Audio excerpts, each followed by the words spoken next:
Hi welcome to first look. ఈ weekend Tollywood టాకీస్లో sound చేసేందుకు బంతిపూల జానకి వస్తే సేమ్ డేట్కి థియేటర్స్ గేటు తీసింది తొలి ప్రేమలో టీం.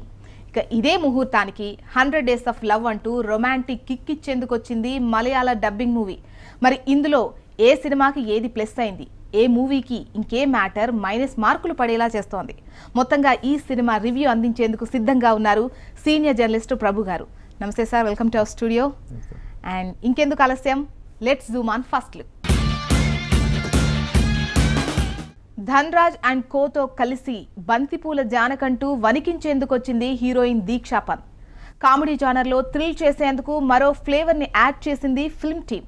ఇక ప్రవీణ్ చందర్ డైరెక్షన్లో వచ్చిన ఈ సినిమా కితకితలు పెడుతూనే భయపెట్టేస్తోంది. ధన్రాజ్ దీక్షా పంత్ కాంబినేషన్లో వచ్చిన బంతిపూల జానకికి ఏది కలిసొచ్చింది, ఏది వణికించింది, అసలు ఈ మూవీ జానర్తో ఏ ఫ్లేవర్ ఫోకస్ అవుతోంది?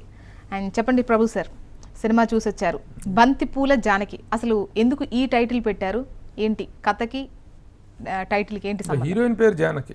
ఓకే, మరి బంతిపూలు అనేటువంటిది బంతిపూలగా ఉంటుంది అంటే ఆవిడ సినిమాలో కూడా హీరోయిన్గా బంతిపూల జానకి ఆవిడ చేసిన సినిమా 100 Days అవ్వటం, దానికి నేషనల్ అవార్డు రావటం, అది ఆ టైటిల్ జస్టిఫికేషన్. బంతిపూల జానకి అనేది ఆ సినిమాలో హీరోయిన్గా చేసింది. ఆవిడని కలవటం కోసం మిగతా ప్రొడ్యూసర్స్, హీరో, డైరెక్టర్, రైటర్ వీళ్ళందరూ వస్తారనమాట. That is the call. ఆ నేపథ్యంలో ఆ అమ్మాయి పేరు నేపథ్యంలో వచ్చింది కాబట్టి బంతిపూల జానకి అనేటువంటి టైటిల్గా పెట్టారు. సరిగ్గా స్టోరీ విషయానికి వద్దాం సార్, అసలు కథ ఏంటి? బంతిపూల జానకి అంటే సింగిల్ లొకేషన్ స్టోరీ అనమాట. ఒకే లొకేషన్లో ఒకే హౌస్లో జరిగేటువంటి కథ.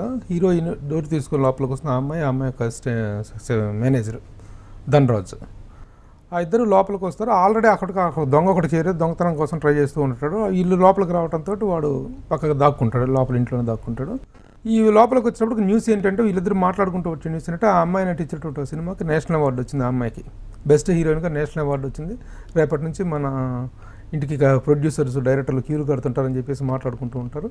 ఇంతలో కాలింగ్ బెల్ మోగితే డోర్ తీసేటప్పుడు ఎదురుగా హీరో ఆఫ్ ద ఫిలిం, ఆ హీరో ఆఫ్ ద ఫిల్మ్ వస్తారు. వాడిని వెల్కమ్ చేసేసి హాయ్ సార్ అని చెప్పేసి లోపల కూర్చోబెట్టి మాట్లాడుతుంటారు. ఈ మాట్లాడుతున్నప్పుడు మళ్ళీ వెంటనే 2 నిమిషాల తర్వాత రైటర్ ఆఫ్ ద ఫిల్మ్ వస్తారు. రైటర్ ఆఫ్ ద ఫిల్మ్ వచ్చిన తర్వాత మళ్ళీ కొద్దిసేపటి తర్వాత డైరెక్టర్ ఆఫ్ ద ఫిల్మ్ వస్తారు. ఫైనల్గా ప్రొడ్యూసర్ ఆఫ్ ద ఫిల్మ్ వస్తారు. ఈ నలుగురు వచ్చేసి ఆ హీరోయిన్ దగ్గర హీరోయిన్ని ఏదో చేయటం కోసం, హీరోయిన్ పొందు కోసం అని చెప్పేసి వీళ్ళు వచ్చేసి ఎవరి ప్రయత్నాలు వాళ్ళు చేస్తుంటారు. అందరు నలుగురు కూర్చొని హాల్లో కూర్చొని మాట్లాడుకుంటారు. వీళ్ళకి కాఫీలు, టిఫిన్లో మర్యాదలు చేస్తుంటాడు ఇతను శ్యామ్, మేనేజర్, అదంటే హీరో ధన్రాజ్ అనమాట.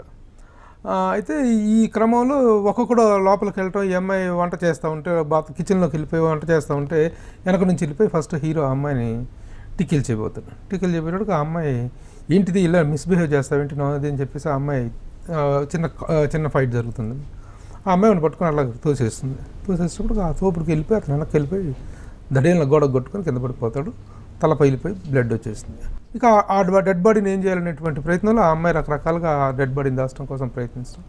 ఈ తర్వాత 1 by 1 రావటం, ఈ అమ్మాయి డెడ్ బాడీని దాచిపెడుతుంది. తర్వాత వీడు వస్తాడు. చివరికి ఫైనల్గా ఆ ఇంట్లో జరిగినటువంటి ఈ మర్డర్ మిస్టరీలో నుంచి వీళ్ళు ఎలా బయటపడ్డారు, ఒక రోజు రాత్రి జరిగేటువంటి కథ అనమాట. హ్యాపీ న్యూ ఇయర్ రోజున జరిగినటువంటి కథ. హ్యాపీ న్యూ ఇయర్ రోజున ఈ అమ్మాయికి న్యూ ఇయర్ అది హీరోయిన్గా రావటం, బెస్ట్ హీరోయిన్గా అవార్డు రావటం, తెల్లారేటప్పటికి అది హ్యాపీ ఎండింగ్తో ముగుస్తుంది. That is the story of బంతిపూల జానకి.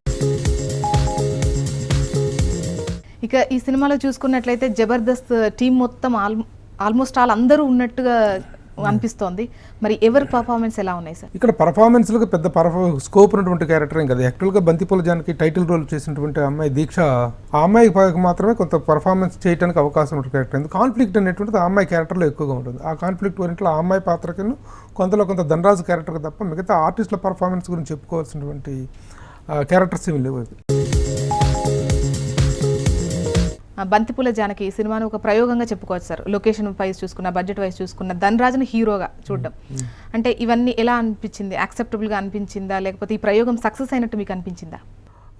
ధనరాజ్ క్యారెక్టర్ తీసుకుంటే యాక్చువల్గా ఒక కమెడియన్ హీరోగా చేస్తున్నప్పుడు ఒక అండర్ డాగ్ క్యారెక్టర్స్ చేస్తారు ఎక్కువగా. ఆ అండర్ డాగ్ క్యారెక్టరైజేషన్ చేసేసి దాని ద్వారా సానుభూతి పొందడం అనేటువంటిది మామూలుగా ఈ కమెడియన్లు కానీ కొంతమంది హీరోలు అండర్ డాగ్ క్యారెక్టర్ చేసేటువంటి కాన్సెప్ట్ తాలూకు ఇదనమాట. కానీ ఆ సింపతి డెవలప్మెంట్ కానీ క్యారెక్టర్లో అంతగా అవకాశం లేదు. ఆర్టిస్ట్ పర్ఫార్మెన్స్ వైజ్ అనుకుంటే పర్ఫామ్ చేయడానికి పెద్దగా ఒక స్కోప్ ఉన్నటువంటి పాత్రలు కాదు. ఓవరాల్గా ఈ ప్రయోగం ఆశించిన స్థాయిలో సక్సెస్ అయింది అనుకోవడానికి అవకాశం లేదు. కొన్ని సీన్స్ కానీ చాలా ఇన్క్రెడిబుల్గా అనిపించింది. ఇక బంతిపూల జానకి గురించి చెప్పాలనుకుంటే మైనస్లో ఏం చెప్తారు సార్? అంటే ప్లస్ అంటే లొకేషన్ మాత్రం ప్లస్ అని చెప్పారు. లొకేషన్ ఒకటి ప్లస్, కెమెరా వర్క్ ఒకటి చాలా బాగుంది. ఎందుకంటే ఉన్నంత వరకు ఆ లొకేషన్లోనే చాలా ప్లెజెంట్గా చాలా ఐ ఫీస్టింగ్గా తీయగలిగాడు కెమెరామెన్. అంతవరకు మనం హ్యావ్ టు అప్రిషియేట్. సినిమాలో సాంగ్స్ అనేటువంటివి ఉండవు, నో సాంగ్స్, అదొక పెద్ద రిలీఫ్. ఒక పార్టీ సాంగ్ మాత్రం ఒకటి ఉంటుంది, అదొకటే తప్ప మిగతా రెగ్యులర్ డియట్స్ అట్లాంటివి ఏమి ఉండవు. కాబట్టి థ్రిల్లర్ సినిమా కాబట్టి అలాంటివి ఏమీ లేవు. జనరల్గా ఇక మైనస్ల పాయింట్ ఆఫ్ వ్యూలో చెప్పుకోదలుచుకుంటే ఒకే లొకేషన్లో చాలా ఇన్క్రెడిబుల్ స్టోరీ లాగా అనిపిస్తుంది. ఎందుకంటే ఈ అమ్మాయి తోసేసిన వెంటనే వాడు పడిపోయాడు, చచ్చిపోయాడు. హాల్లోనే 4 ఉన్నారు. అవి ఒకరికి తెలియకుండా ఒకరికి ఈ విధంగా మర్డర్లు అయిపోవడం, ఆఖరికి ప్రొడ్యూసరు మర్డర్ అయిపోతాడు, చనిపోతాడు, హీరో చనిపోతాడు.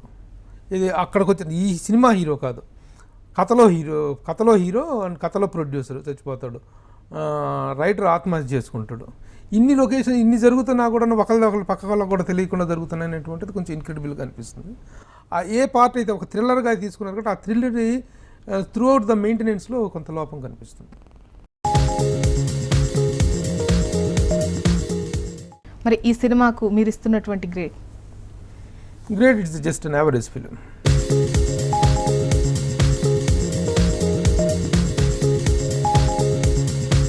ఫస్ట్ లుక్లో ఇప్పుడు షార్ట్ బ్రేక్ తీసుకుందాం.